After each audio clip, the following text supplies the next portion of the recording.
Pay close attention. What you're about to see is Bible prophecy being fulfilled.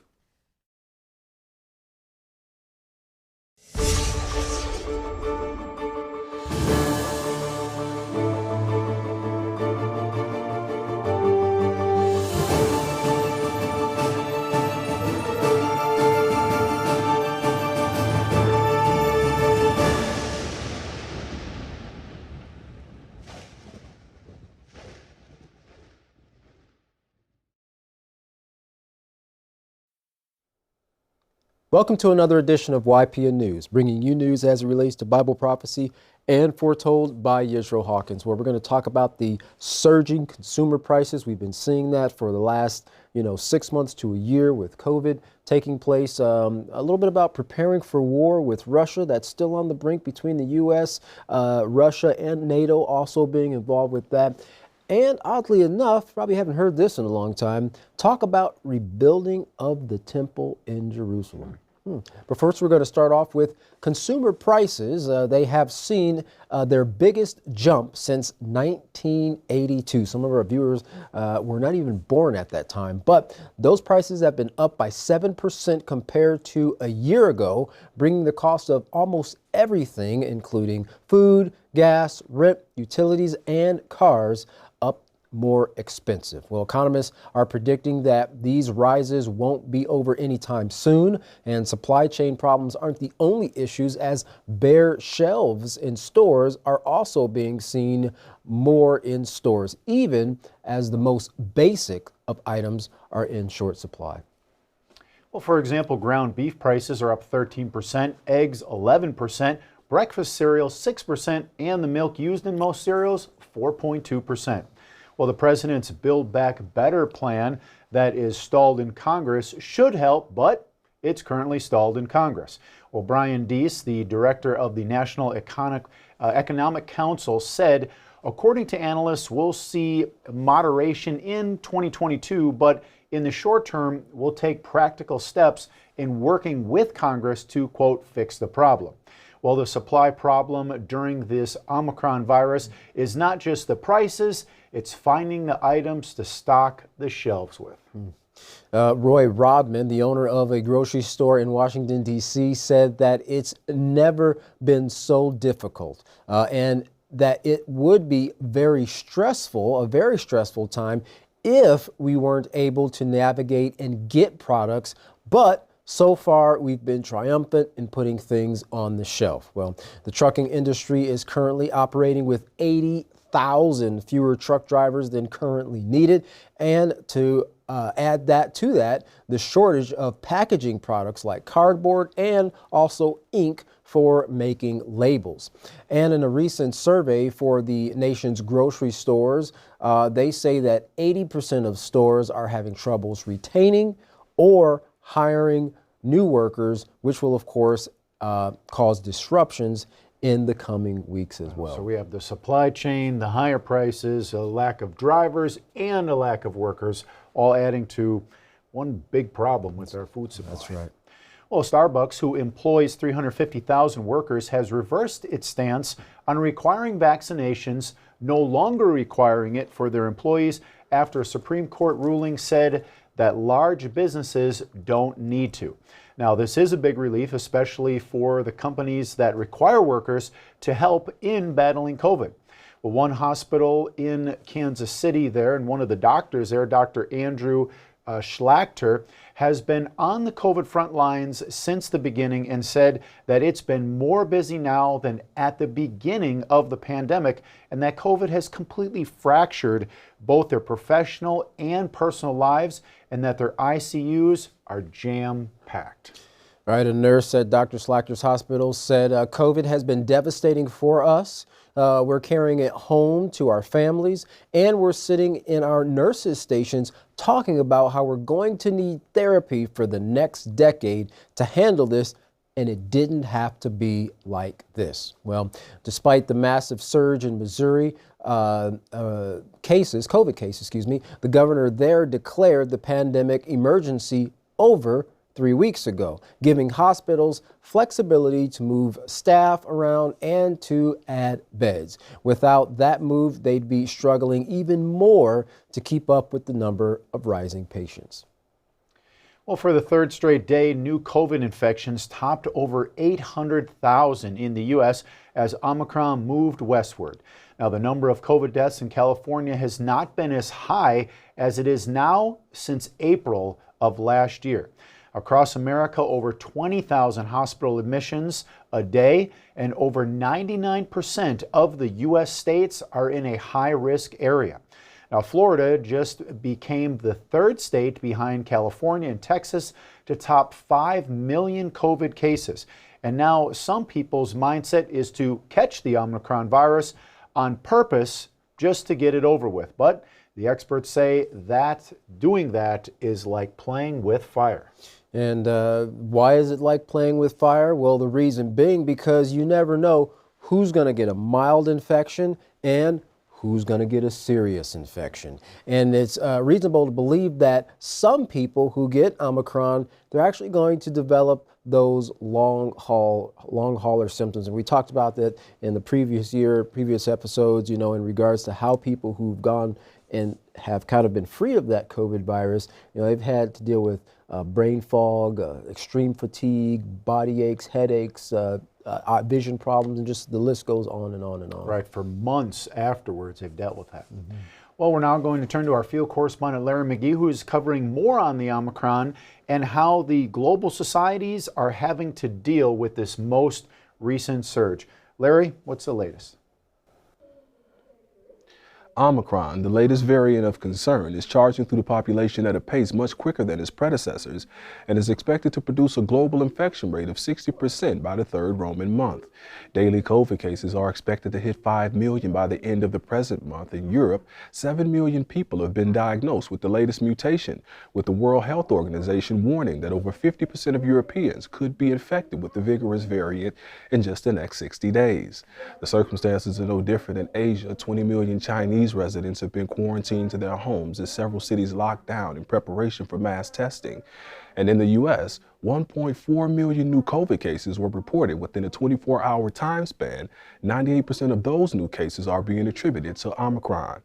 This past week, 9 Americans tested positive for COVID every second. At a government hearing concerning the matter, there was the typical banter, including the ongoing feud between Senator Rand Paul and Dr. Anthony Fauci. Senator Paul accuses Dr. Fauci of participating in controversial funding concerning the origin of the virus. And Mr. Fauci accuses the senator of twisting the facts and spreading disinformation that has placed his and his family's safety in jeopardy. For YPN News, I'm Larry McGee. Katan Jeff, back to you. Well, definitely some tension there in that hearing with Dr. Fauci and Rand Paul. Well, homicide is on the rise in cities like Los Angeles, where a 24-year-old woman was murdered for no apparent reason last week. After a week of searching for the suspect, he was finally arrested just 24 hours after police released surveillance video and that they had obtained of him. Sean Laval Smith is now in custody as the primary suspect in the stabbing death of Brianna Kupfer. The young woman was working alone at a LA furniture store when the attack took place. Just minutes before her death, Kupfer had texted a friend saying someone is in the store and was giving her a bad vibe. Smith and Kupfer have no apparent connection. Now, Brianna's father, Todd Kupfer, condemned what looks like a very random attack, and he told CBS News, "I would love to tell you that that's going to be a point, or there's going to be a point where we're going to get better, but I feel like it's just going to be a big missing piece." Now, while the city council for LA has said that they plan to prosecute Smith to the fullest extent of the law, that will not bring Brianna back to her family. Yeah, you think about the negative impact, a ripple effect that has when someone who just randomly goes to work, carries on with their everyday life, and someone comes in and violently takes that away from them. It affects the family, the community, the store, every place. It just puts people on edge because you never know if some type of random thing would occur to you or a loved one as well. Right. The person is there 1 minute, go on to next. That's right. Well, Los Angeles has seen a 12% increase in homicides in 2021, and across the country, violent crime has increased 20% from 2019 to 2020. Well, there was yet another vigil being held for mourners in New York Times Square. Hundreds came out to show their support for those who lost Michelle Go, also to a violent death. The 40-year-old woman was killed one morning after being pushed onto the subway tracks and was hit by an oncoming train.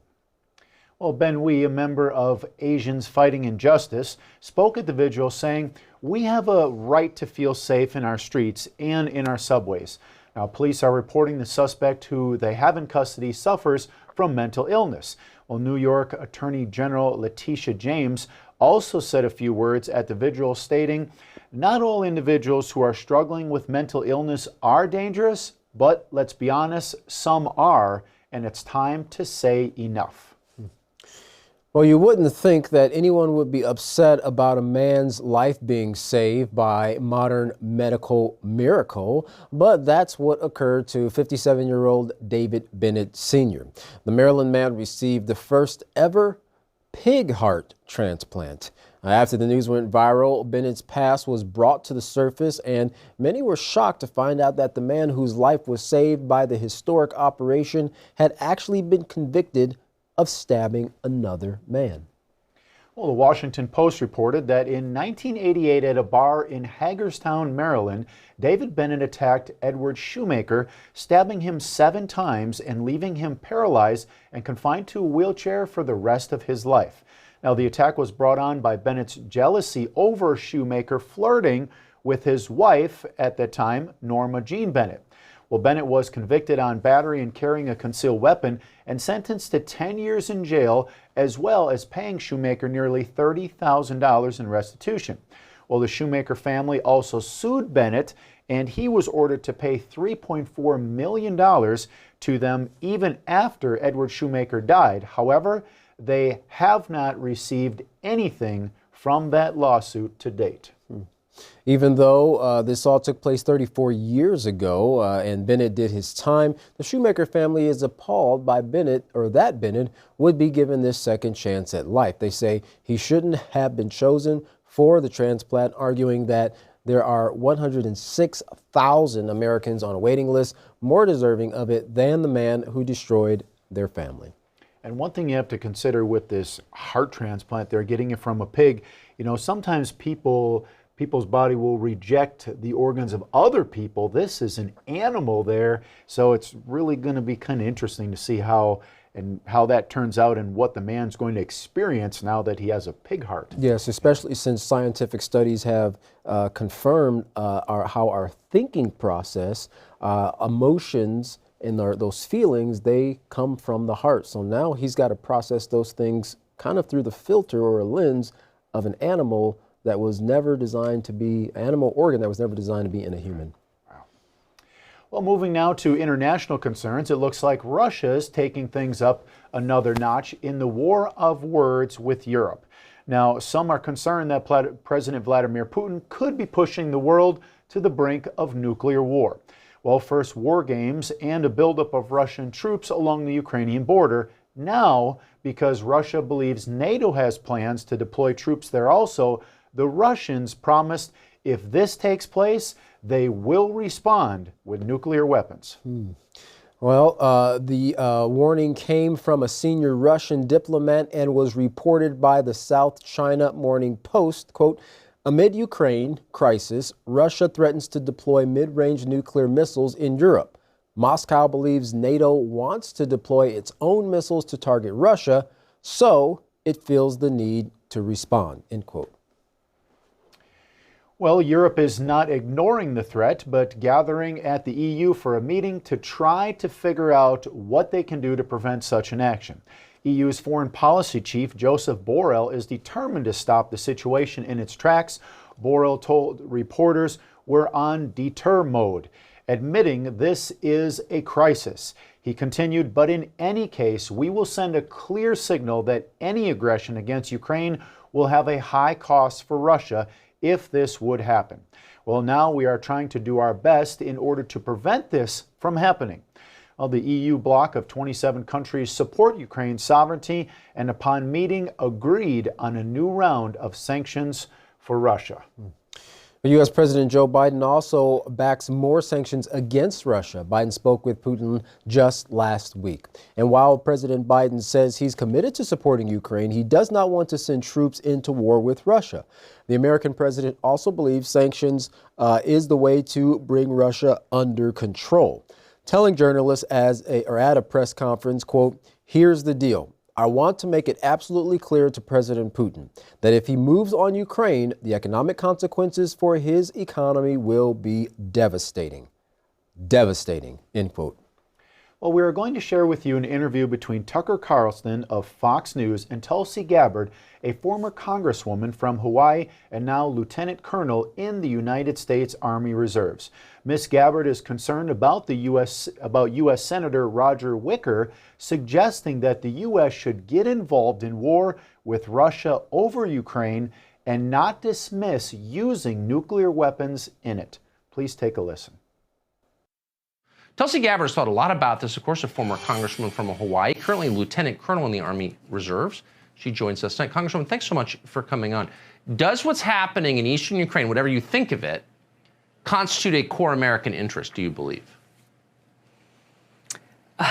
No. Look at what Senator Wicker is saying. I want to go back to that for a second here, because anyone who would propose or even consider what he is saying as an option must be insane, a sociopath, or a sadist. Because let's just understand here. So he's saying, let's go and launch a nuclear attack that would start a war. Let's just understand here. So he's saying, let's go and launch a nuclear attack that would start a war. Let's just understand here. So he's saying, let's go and launch a nuclear attack that would start a war that would destroy the American people, our country, and the world, and also the Ukrainians, so that we can save Ukraine's democracy, so that we can save Ukraine's democracy, so that we can save Ukraine's democracy. I mean, it literally is insane. And the crazy thing, Tucker, is Senator Wicker is not an outlier. He's the #2 Republican on the Armed Services Committee, and you're hearing the same kind of rhetoric coming from Democrats and Republicans in Congress, in the administration, and in the media, who have no problem with this because they actually agree with it. They're pushing this same narrative themselves. And this is why it is such a dangerous situation that we are facing as we are being pushed closer and closer very quickly, as you said, to a hot war, a nuclear war that would destroy the world as we know it. That we are facing as we are being pushed closer and closer very quickly, as you said, to a hot war, a nuclear war that would destroy the world as we know it. Over eastern Ukraine, I mean, the sad thing is in Washington, I mean, you served in the Congress. People like Roger Wicker are considered highly informed intellectuals. You know, America deserves better than Roger Wicker, I think it's fair to say. But they live in an airless world where they repeat back to one another, both parties, the same stupid talking points. Do they know how disconnected from reality this is?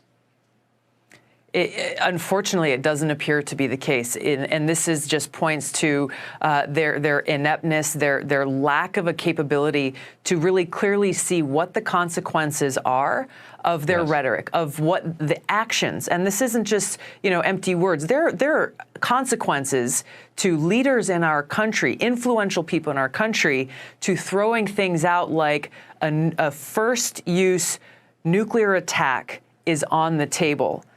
This directly undermines our national security. It directly puts the American people and our country and the world at risk, Tucker. And what are we trying to accomplish here? Because that will be the result. Why eastern Ukraine? I mean, you can think of lots of parts of the world that are critical to our national interests. The shipping lanes in the South China Sea, for example, or lots of things. You could argue we have to defend this. But Ukraine?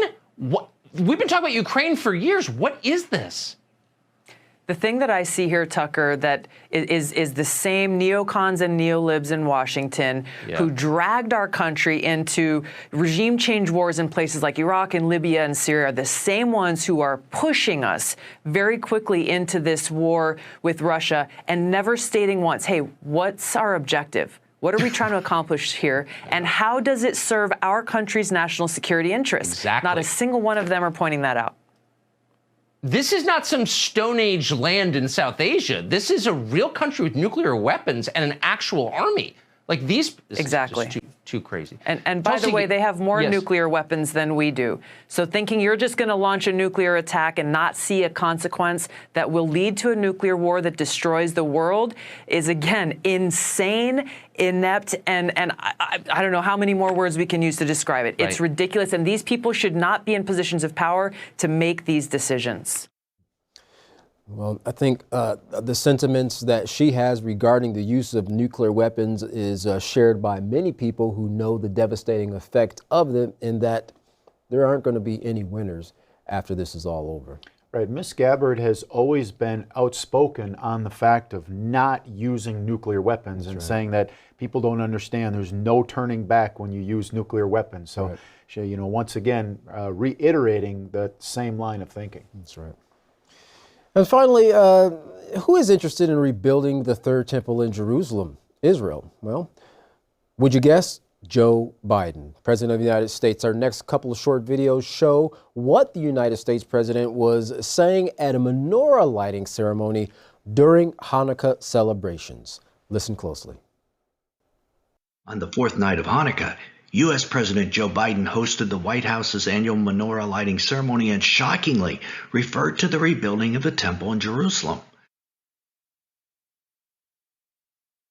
This coming on the same day the UN General Assembly termed the Temple Mount solely a Muslim site.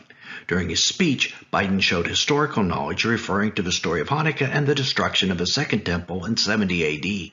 He seemed optimistic that a third temple might be rebuilt and linked it to his Build Back Better plan, saying, "Whether it's the Temple of Jerusalem or the Temple of our democracy, nothing broken or profaned is beyond repair. Nothing. We can always build back better." US President Joe Biden hosted the White House annual menorah lighting ceremony on the fourth night of Hanukkah on Wednesday. During his speech, Biden referenced the story of Hanukkah and the destruction of the Second Temple. Biden compared the Holy Temple to the, quote, temple of our democracy. Really? That's very interesting. The comparison struck many as ironic, since democracy is a Greek concept. Later on in his speech, the US president seemed to be optimistic that the third temple will be rebuilt, saying, quote, "Whether it's in the temple of Jerusalem or a temple of our democracy, nothing broken or profaned is beyond repair. Nothing.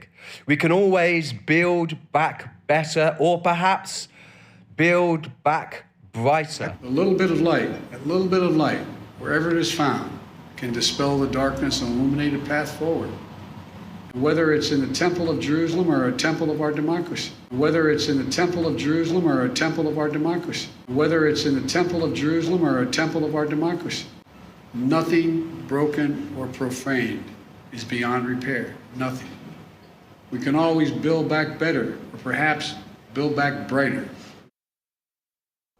That's interesting in how, you know, he was tying that that rebuilding of democracy and the rebuilding of the temple together. And we see that the United States has been involved very heavily with Israel and the, you know, tying that into the Oslo Accord, and there are still things that they're operating under. President Trump got that embassy moved into Jerusalem. The embassy moved into Jerusalem, and we're also seeing steps now for the rebuilding of the third temple, which, as we've also noted in times past, that the House of Yahweh in Abilene, Texas, actually owns the patent for the rebuilding of the third temple, which is also, that temple model is also there in Jerusalem as well. Right, and one thing about the rebuilding of the third temple, it's always been a contested issue regarding where exactly the temple would sit. Right. And now if they can agree on where it's sitting, which you know, some of the articles are actually showing it in the proper location, so it seems that the plans are in place there and they could move forward with it now if they agree on that location. Yeah, because a lot of historians believe that in the placement for the temple, they had to actually knock down and destroy the Dome of the Rock, which we know is a sacred place for the Muslim people, and the actual drawings or the patent is showing from Yukatsky's vision there. No, it's not to that. It's actually to the north of that area. So as people see that, they realize, wow, we can actually go ahead and build the temple and still keep the Dome of the Rock right there. We might actually have a solution. A peaceful solution to rebuilding the third temple. That's right. Well, if you'd like to learn more about these stories, contact the House of Yahweh. When you do, don't forget to request your free copy of the monthly newsletter and Prophetic Word magazine. Here's how. To contact the House of Yahweh, you can write them at the House of Yahweh, P.O. Box 2498, Abilene, Texas 79604. You can also call them at 1-800-613-9494. Visit them on any of their websites by going to Yahweh.com, YisraelHawkins.com, and Yahweh'sBranch.com. Or you can visit our website by going to YPNnews.com. You can email the House of Yahweh at info@yahweh.com. And for all calls outside the United States, please dial the number on your screen. And don't forget the best aids to assist you in the study of the scriptures, the Yisrael Says and Ask Yisrael program. You can find those by going to YisraelSays.com and AskYisrael.com. Well, don't go anywhere. Up next is another message from Yisrael Hawkins. From all of us here at YPN News, I'm Jeffrey Heimerman. And I'm Katan Alexander. Thanks for watching.